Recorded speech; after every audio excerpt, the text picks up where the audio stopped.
Hello students, good morning बेटा। कैसे हो आप सब? आई होप आप सभी स्वस्थ होंगे बेटा। तो बेटा आज का जो आपका लेक्चर रहेगा यहाँ पे 12th केमिस्ट्री हम स्टडी करेंगे। आज यूनिट सेकंड आपकी चली हुई है।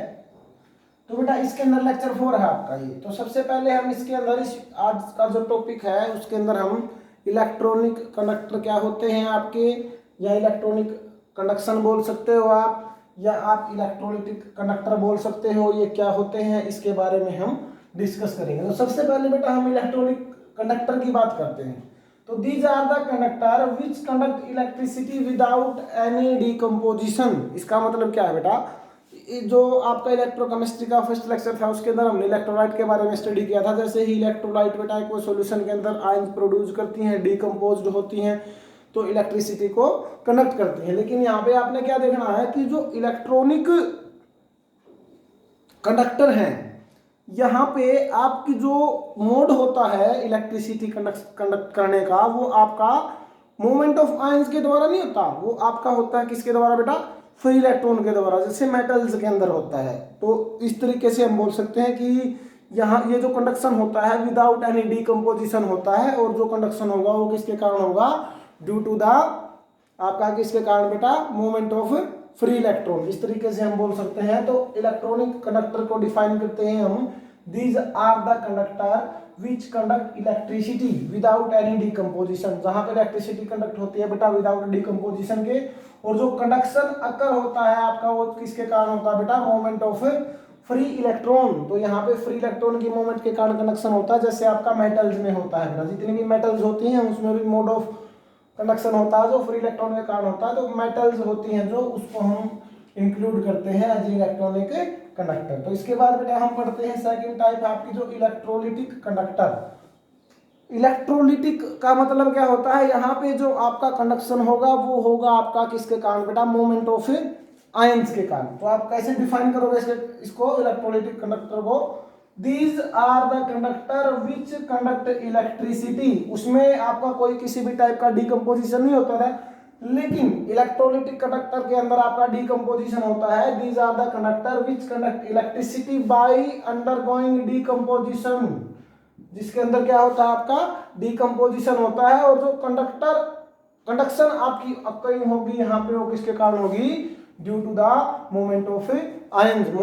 आयंस की मूवमेंट के कारण होगा। जैसे आपका बेटा मोल्टन और एक्वस जो NaCl है आपका, मोल्टन एंड एक्वस NaCl, ये आप एग्जांपल दे सकते हो बेटा इलेक्ट्रोलिटिक कंडक्टर का। इसके बाद बेटा अब हम ये चीज पढ़ते हैं कि भाई ऐसे कौन कौन से फैक्टर हैं आपकी जिसके ऊपर आपका इलेक्ट्रोलिटिक कंडक्शन अफेक्ट करता है। जिसको देखो बेटा, तो टॉपिक का नाम क्या रहेगा आपका, फैक्टर अफेक्टिंग इलेक्ट्रोलिटिक कंडक्शन।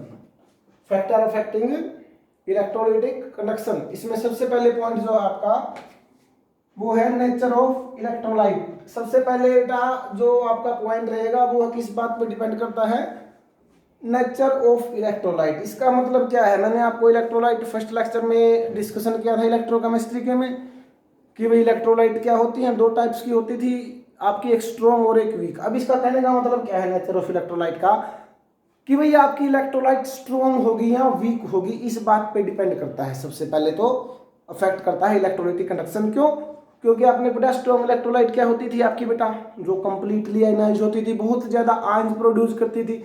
अब जितने ज्यादा आयंस प्रोड्यूस करेंगे कंडक्शन तो उतना ही ज्यादा होगा बेटा। वो स्ट्रॉन्ग इलेक्ट्रोलाइट आपकी बहुत ज्यादा कंडक्शन, बहुत ज्यादा आयंस प्रोड्यूस करती थी as compare to weak electrolyte. तो इसका कहने का मतलब क्या है, greater is the strength of electrolyte. जितनी ज्यादा स्ट्रेंथ होगी इलेक्ट्रोलाइट की, greater will be the number of ions produce, उतने ही ज्यादा बेटा आपके क्या होंगे, आयंस प्रोड्यूस होंगे। जितने ज्यादा आयंस प्रोड्यूस होंगे उतना ही ज्यादा आपका इलेक्ट्रोलिटिक कंडक्शन होगा। तो बेटा ये पॉइंट आप समझ गए होगे बेटा।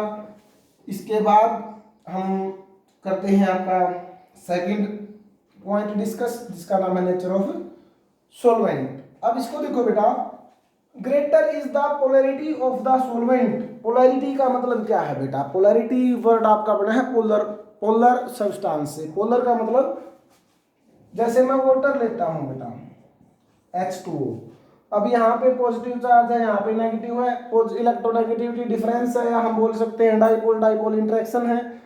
तो इस टाइप के सब्सटेंस को हम बोलते हैं पोलर। HCl है जैसे H पे पॉजिटिव Cl नेगेटिव। और जो आपके ऑर्गेनिक कंपाउंड है जैसे CCl4 है, सेम टाइप के चार्जेस प्रेजेंट होते हैं जहां पे डाइपोल डाइपोल इंटरेक्शन नहीं होती बेटा, उसको हम क्या बोलते हैं, नॉन पोलर। तो अब किस बात पे डिपेंड करती है बेटा ये चीज, देखो पॉइंट को समझो बेटा। Greater is the polarity of the solvent, जितनी ज्यादा सॉल्वेंट की पोलैरिटी होगी उतने ही ज्यादा क्या होंगे बेटा, नंबर ऑफ आयन प्रोड्यूस होंगे। किसके द्वारा, इलेक्ट्रोलाइट के द्वारा। यानी जितना ज्यादा पोलर सॉल्वेंट है इलेक्ट्रोलाइट उतने ही ज्यादा नंबर ऑफ आयन प्रोड्यूस करेगा, और जितने ज्यादा नंबर ऑफ आयन प्रोड्यूस होंगे उतना ही ज्यादा इलेक्ट्रोलाइटिक कंडक्शन आपका होगा। इस पॉइंट को बेटा आप समझ गए होगे। तो कैसे लिखोगे आप, greater is the polarity of solvent, greater will be the number of ion produced by electrolyte, so greater will be the electrolytic conduction बेटा। अब थर्ड पॉइंट पढ़ते हैं बेटा। जो थर्ड पॉइंट आपका size of the ions, size of the ions बेटा, इस बात पे भी डिपेंड करता है आयन का साइज क्या होगा। आयन मतलब cation and anion, cation and anion, positively and negatively charge particle बेटा आप पढ़े हो कैटायन और एनायन, आपने अच्छे तरीके से जानते हो कैटायन क्या होते हैं एनायन क्या होते हैं। तो कैसे डिपेंड करता है बेटा, smaller the size of the ion, जितना ज्यादा स्मॉल आयन का साइज होगा faster will be the movement. Movement का मतलब बेटा मोबिलिटी, मोबिलिटी का मतलब मोशन, आयन आपके क्या करेंगे, मूव करेंगे, इस बात से रिलेटेड है मोबिलिटी। तो smaller the size of the ion faster will be the movement, उतनी ही ज्यादा आपकी क्या होगी, मूवमेंट होगी। तो greater will be the electrolytic conduction, जितनी ज्यादा आयंस की मूवमेंट जल्दी होगी बेटा उतना ही ज्यादा आपका क्या होगा, कंडक्शन होगा। अब लास्ट है जो आपका फोर्थ पॉइंट बेटा, वो है टेम्परेचर। अब टेम्परेचर इंक्रीज करने से क्या होता है बेटा, काइनेटिक एनर्जी इंक्रीज होती है, थर्मल एनर्जी भी आपकी इंक्रीज होती है। तो इंक्रीजिंग करेंगे टेम्परेचर, जो इलेक्ट्रोलाइट का डिसोसिएशन होगा बेटा वो आपका इंक्रीज होगा। अगर इलेक्ट्रोलिसिस जो आपका डिसोसिएशन है इलेक्ट्रोलाइट का वो इंक्रीज हुआ तो सिंपल सी बात है बेटा आपका इलेक्ट्रोलाइटिक कंडक्शन भी क्या होगा, इंक्रीज